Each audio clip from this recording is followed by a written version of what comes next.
I love that song. Just fun, upbeat. I can't keep a rhythm at all, but man, I love singing it. That is good stuff.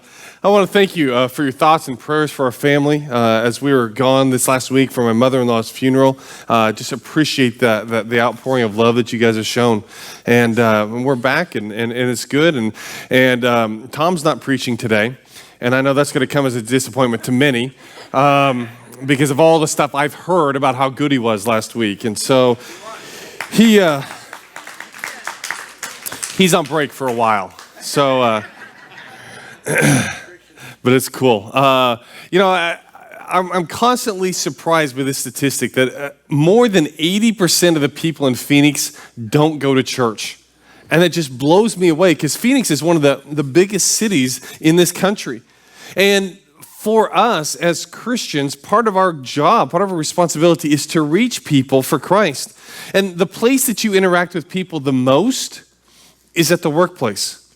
I don't know if you've really thought about that or not, but I don't know, over a year ago, we put a map out in the foyer, and on that map, it's a map of the greater Phoenix area, and we had people put blue dots out by where they live and orange dots by where they work. And you spend a third of your time at work. And that's either really good for some of you because you're like, I love my job, or really bad for others of you because you're like, I hate that place. But that map shows the places where people work. And we should picture those little orange dots on that map as a missionary outpost. If over 80% of the people in Phoenix don't go to church, those are missionary outposts. And some of you guys are like, well, Brian, you don't understand. I'm not a missionary. And I'm like, well, as a matter of fact, you are. The effectiveness of your mission, I don't know. That's for you to figure out. But it's true that every single one of us in the places that we work, we're a missionary for Jesus Christ. You may see yourself as a normal person, but God sees you as a very important person to influence that group of people for Jesus Christ. As we finish our series on Daniel, we're going to see how Daniel was a missionary in his workplace. And so if you have a Bible this morning, turn to Daniel chapter 6. If you don't have a Bible, you can look it up on your phone, your tablet. It's funny, before first service this morning, there were some people helping someone get the YouVersion on their phone of the Bible. And so that was just cool to see. But if you have your own Bible this morning, Daniel is kind of past halfway in the Bible, after the books of Jeremiah, Ezekiel, and then there's Daniel. Daniel chapter 6, as we've been doing this series, we started with Daniel as a young boy, probably a teenager, early 20s, and he was taking captivity with some of his friends into Babylon. Well, we were fast forwarding now to the end of his life. He's probably in his 80s. He is no longer in the kingdom of the Babylonians because the Medes and Persians have taken over. And at this point, there's a new king. His name is Darius. We're going to see in Daniel 6 that Daniel was outstanding at work. Daniel was outstanding at work. Daniel chapter 6, starting with verse 1. It pleased Darius to appoint 120 satraps to rule throughout the kingdom, with 3 administrators over them, one of whom was Daniel. The satraps were made accountable to them so that the king might not suffer loss. Now Daniel so distinguished himself among the administrators and the satraps by his exceptional qualities that the king planned to set him over the whole kingdom. At this, the administrators and the satraps tried to find grounds for charges against Daniel in his conduct of government affairs, but they were unable to do so. They could find no corruption in him because he was trustworthy and neither corrupt nor negligent. Finally, these men said, "We will never find any basis for charges against this man Daniel unless it has something to do with the law of his God." Now, Daniel was outstanding at work. I mean, he was an awesome worker. His enemies, the people that he worked with, were trying to figure out what they could do to get him out of his job. But they said he wasn't corrupt. He didn't take bribes. He didn't steal. He didn't give his friends special jobs. He just wasn't corrupt. And not only did he not do bad, but he wasn't negligent. He wasn't a lazy worker. He fulfilled all of his duties. I mean, he wasn't checking Facebook 6 times a day when he should have been doing his other stuff. Daniel was an honest, hard worker. And the Bible says we need to be the same today. And I don't know if you've really thought through this or not, but one of the greatest places that you have to set an example for Jesus Christ is at your workplace.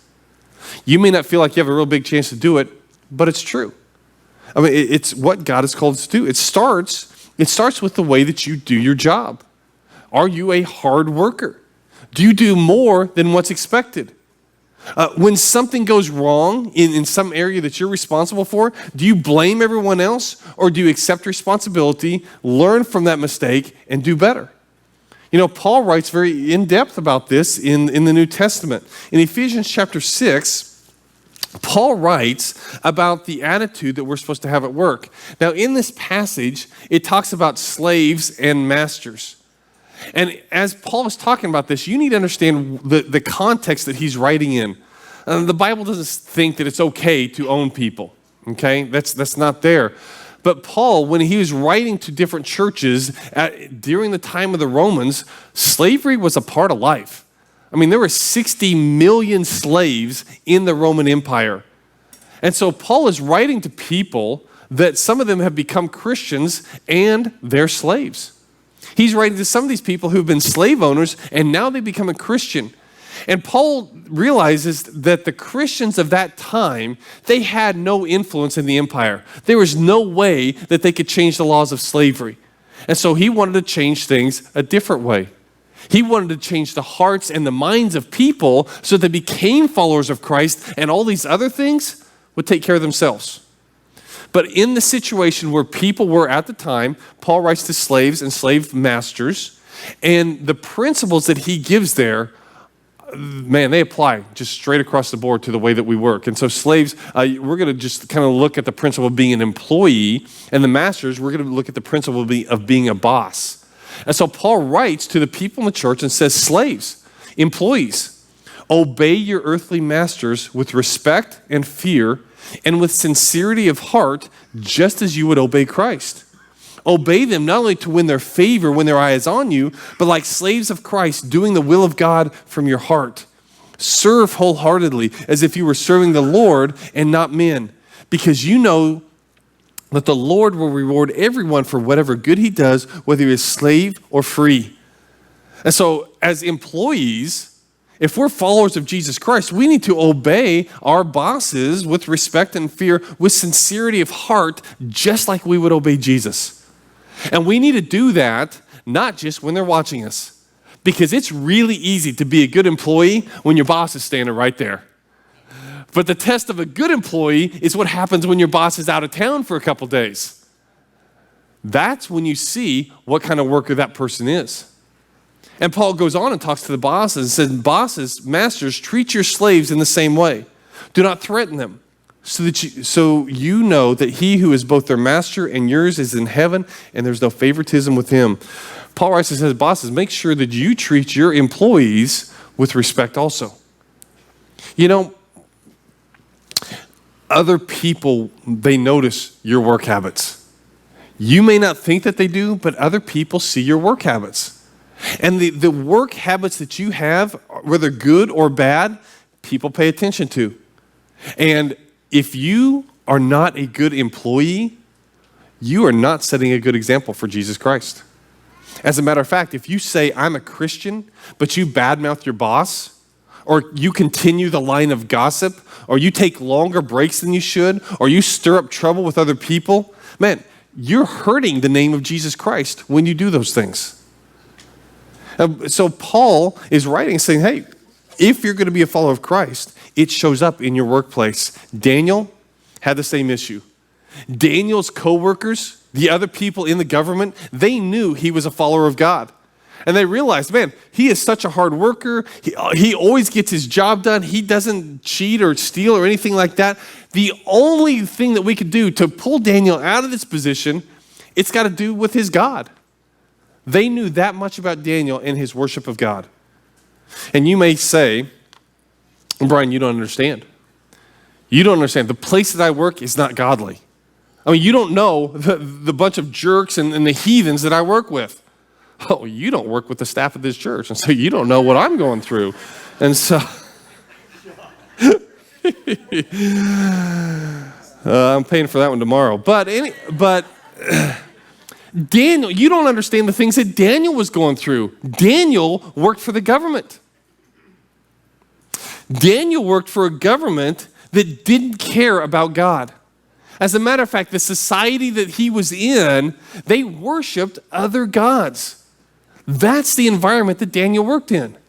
And in that environment, Daniel was outstanding at his work. He did his job well, and people knew that he was a follower of God. And so because of that, Daniel was harassed by his coworkers. Daniel was harassed by his coworkers. There in verse 6. So the administrators and the satraps went as a group to the king and said, "O King Darius, live forever.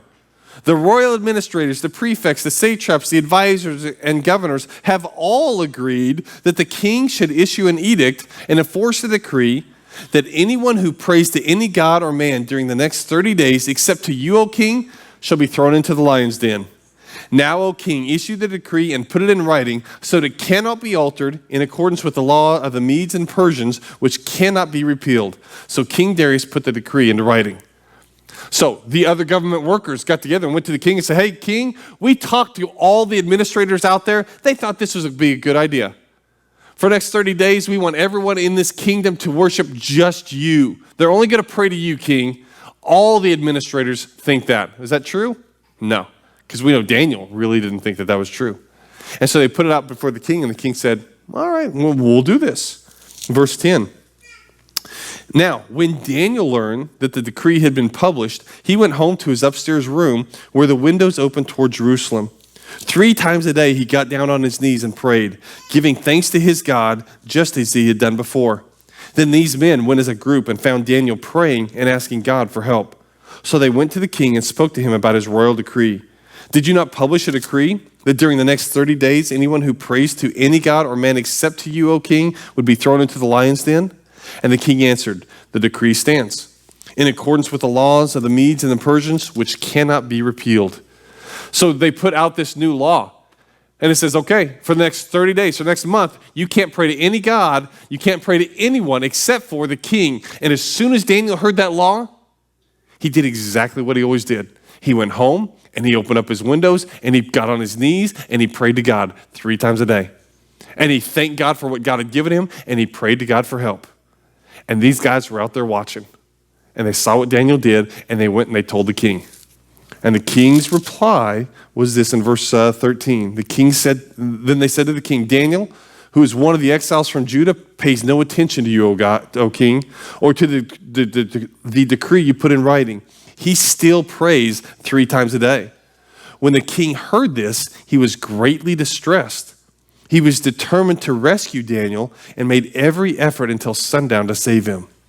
But then the men went as a group to the king and said to him, "Remember, O king, that according to the law of the Medes and Persians, no decree or edict that the king issued can be changed." So the king gave the order. They brought Daniel and threw him into the lion's den. The king said to Daniel, "May your God, whom you serve continually, rescue you." So these guys went to the king and said, "Hey, this is the law. You can't take it back. And so what are you going to do?" And so the king has to follow the law. And so he goes and goes and throws Daniel into the den. And a stone was brought and placed over the mouth in the den, and the king sealed it with his own signet ring and with the rings of his nobles, so that Daniel's situation might not be changed. Then the king returned to his palace, and catch this, spent the night without eating and without any entertainment being brought to him, and he could not sleep. Daniel was being harassed by his coworkers. They knew that the only way to trap him had to do with his worshiping his God in some way. And so when they put the law out there and said, "You can't pray to anything except for God," Daniel said, God's law trumps man's law. We are supposed to follow the laws of this land unless God's law is there. And God's law supersedes. So some of you may have issues with your coworkers. There may be people that you don't get along with well, but most of them don't want you dead. That's what Daniel was dealing with. Daniel was trying to get along. Did you notice that in this passage, as they pass this law and they even go to the king, did you notice what Daniel said to all those guys? Nothing. He didn't say anything. Some of those were coworkers. Some of those were employees of his. And Daniel could have fired them. He could have had them reassigned. He could have had them put to death. But Daniel doesn't say anything to them because Daniel wants to make sure that he lives out a principle that's in the New Testament as well. In Romans chapter 12, it says this: do not repay anyone evil for evil. Be careful to do what is right in the eyes of everybody. If it is possible, as far as it depends on you, live at peace with everyone. People are going to do evil things to you at work. It's going to happen. And so your response is not to do evil things back to them. As a follower of Christ, that's what God has called us to do. And so when someone starts some gossip about you, you don't go post things about them on Facebook or something like that. You don't repay evil with evil. You get assigned something because someone is trying just to pick on you and aggravate you. You don't try and get back and get even with them. That's not what you do. And I know that's hard. I know it's a difficult thing. I remember in my first job, I was working at a grocery store, and there was this guy, his name was Tony, and he went out of his way to aggravate me and to say things to me and just to annoy me. I, of course, was a saint, and so it got bad. I mean, it got really bad. We almost got in a fight in the back room at the grocery store because of the aggravation that was going on there. You know what? I messed up. I didn't follow through with what this says in Romans. It says, don't repay evil with evil. As if it is possible, as far as it depends on you, live at peace with everyone. You know, there are some people that you can't live at peace with, okay? Because they're not going to allow it. You're not responsible for that. You are responsible for the way that you behave. And if it's possible, you put out peace there, and if they don't accept it, that's up to them. But you need to make sure that you're trying to live at peace with other people. And so Daniel, when this law came out, he went as his custom, got on his knees, and continued to pray to God 3 times a day. He gave thanks to his God, and he asked his God for help. And so we are supposed to do the same thing. We're supposed to be a Christian in the circumstances that we are at. And I keep telling you, and I don't know how to get this through, but I keep saying this: Christianity is going to become more and more persecuted in this country as a whole, and in your workplace, and you need to be prepared for that. In 1995, in Texas, a judge ordered that at a graduation ceremony, there should be no prayer. And I understand what is going on here, but listen to the attitude of the judge when he talks about this. He says, make no mistake, the court is going to have a United States Marshal in attendance at the graduation. If any student offends this court, that student will be summarily arrested and will face up to 6 months incarceration in the Galveston County Jail for contempt of court. Anyone who violates these orders is going to wish that he or she had died as a child when this court gets through with it. That's the attitude that's being expressed. You know, in 2011, in Medina Valley High School, a graduation ceremony was coming up, and the court ordered that not only was there supposed to be no prayer, the people that were presenting said they can't ask members to stand, they can't ask them to join hands in prayer, they can't ask them to bow their heads, they may not end their remarks with amen or in Jesus' name in any fashion. And if you do, it shall be enforced by incarceration or other sanctions for contempt of court. That's here in this country, in the United States of America. Last week, if you're paying attention to the news, it may or may not have hit the news, I don't know, but I saw it. In Oklahoma, they had a display of the 10 Commandments out on the property of the state legislature building. This has been a fight that's been going for years, and finally they just said, you know what, the court's ordered that it be taken away. And so they took this statue of the 10 Commandments out. It's funny because they did it on a Monday night at 10:30 at night when they were hoping that no one would see. But they did, and they got pictures of it. And it's just very interesting to me in the society that we live in today that we're removing things like the 10 Commandments. But if you go to Detroit, Time Magazine in its article featured that in July, in Detroit, they put up a statue, and that statue is one of Satan. And there was a satanic festival that day, and 700 people went and celebrated the satanic statue. That's what's happening in this country today. And so when I tell you guys these things, one of the things that you're going to need to watch out for is our Constitution says that we have freedom of religion. And what that means is you have the right to practice Christianity in Sunday morning and throughout your week. But they're changing the word to say instead of freedom of religion, they're starting to say freedom of worship.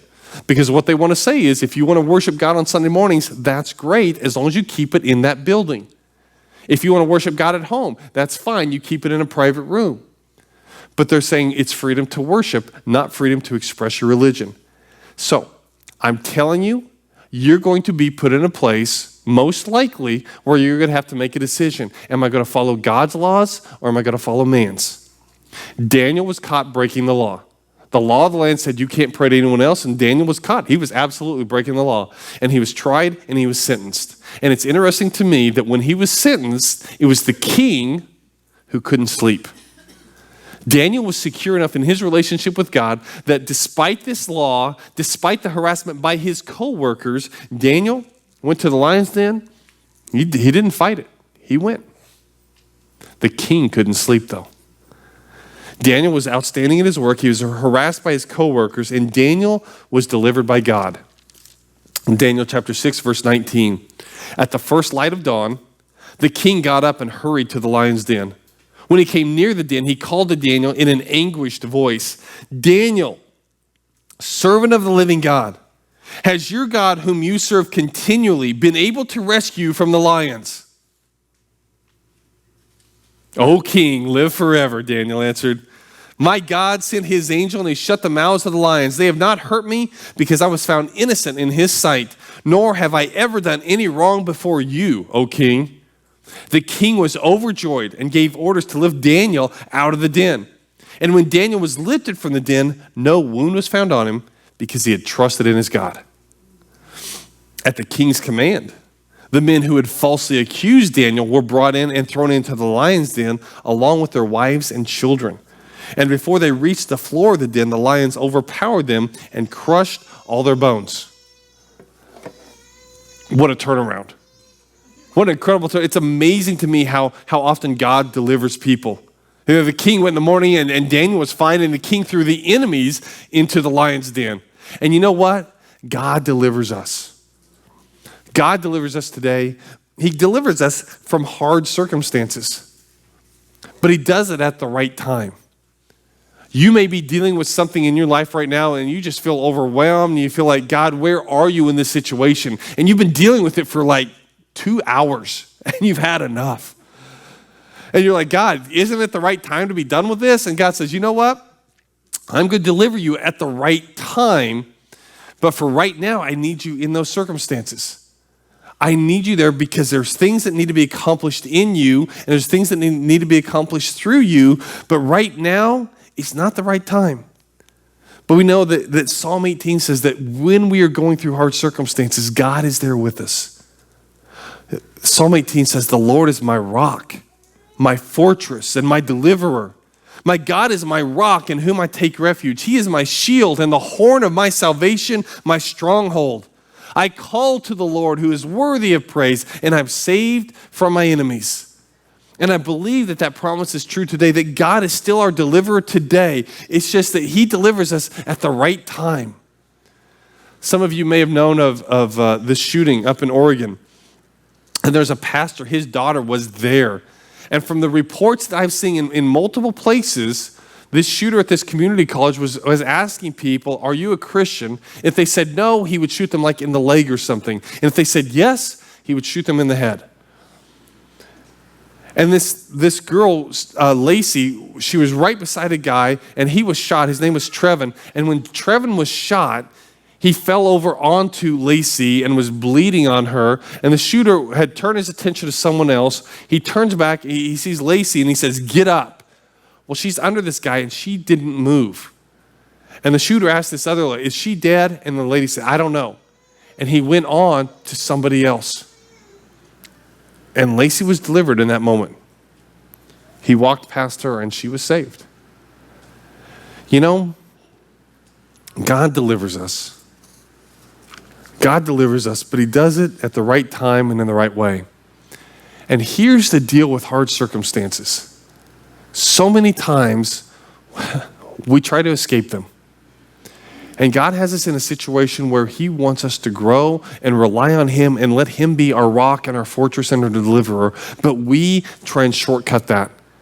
Sometimes people, they use alcohol or drugs or something like that. When that emotional pain comes on them, they say, I just want to dull this pain. I want to forget about this for a while. And instead of turning to God, they turn to things like that. Other people don't want to touch those things, and so they just stay busy. And they just think, if I just keep staying busy, keep going, then I don't have the time to just sit and think about what's happening here. I don't know what it is. I don't know what difficult circumstance you're dealing with, but I do know this. If you just try to push it down and hide from it, or if you try to medicate it, or you get to a place where you're distracted so you're not thinking about it, whatever you're trying to push down, it's going to come back up. It's going to come back up later, and it's going to come up not at a good time. And I know that emotional pain is worse in a lot of ways than physical pain.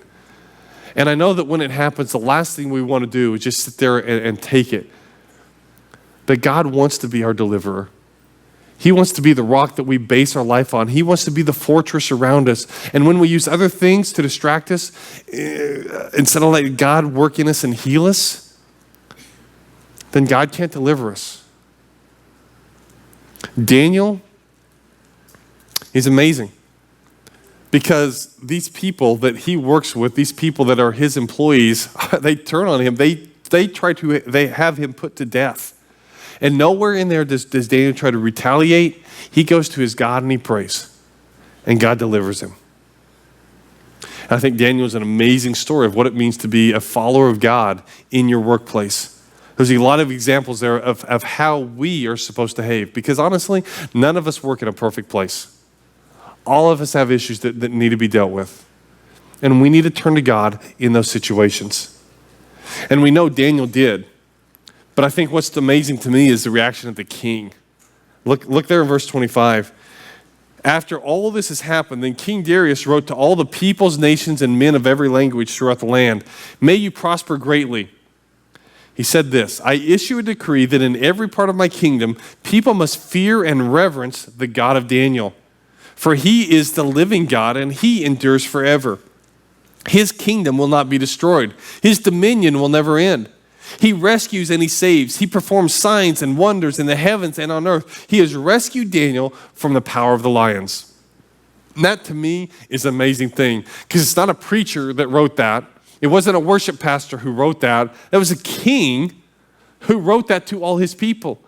And basically he said, hey, we worship a lot of different gods in this country, but you all need to pay attention. This God that Daniel's been telling us about, oh, he's real.